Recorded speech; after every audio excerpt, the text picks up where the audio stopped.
Teachers, judges, and students, my name is Samuel Fact. Today, I'm going to tell you a story that I once wrote by myself. It is entitled, How a Stomachache I Once Had Saved My Dad's Life. Samuel was a young 8-year-old boy. He lived in the mountains in Nantou along with his father in a farmhouse. His mother was not living with them because she was very sick and was lying in the hospital in the city. The family was very poor. Because his father, who was a farmer and also quite old, did not make much money.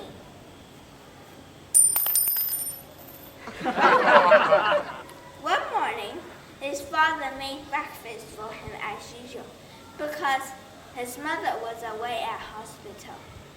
His father was not good at cooking, but like all good boys, Samuel kept quiet and suffered silently.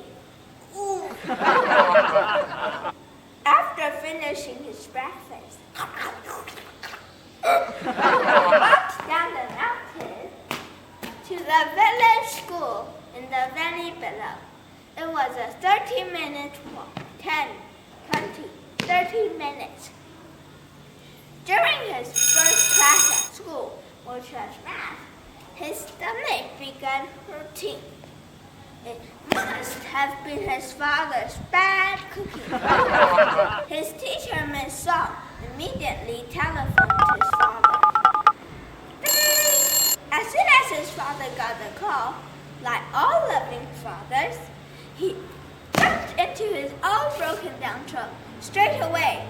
Then he drove to the school to pick him up and to take him to the doctors in the nearest town. At the doctor's clinic, while they were waiting for the doctor to see him, suddenly they felt a huge earthquake. The windows began shaking and things fell off the shelves.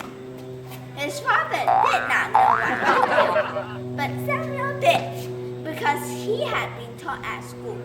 "Quick, hide under the table!" he screamed to his father. His father instantly obeyed, so pleased he had such a smart little boy as his son. Luckily, no one was hurt and no buildings in the town were damaged. After the earthquake, the doctor saw Samuel and gave him some medicine for his stomachache. Then his father took him home.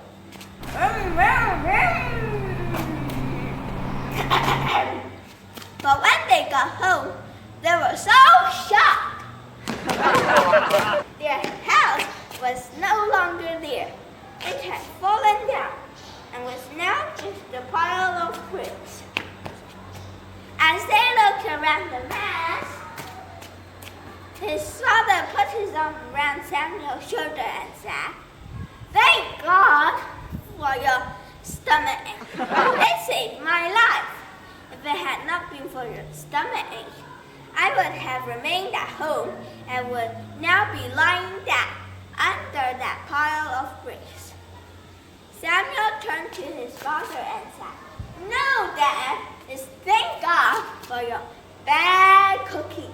If it had not been for your bad cooking, I would not have had a stomachache and you would not have taken me to the doctors." Samuel gave his father a big hug and continued, "I will never feel sorry for myself again because I have to put up with bad cooking." Thank you, teachers, judges, and students for listening to my story. I hope you enjoyed it!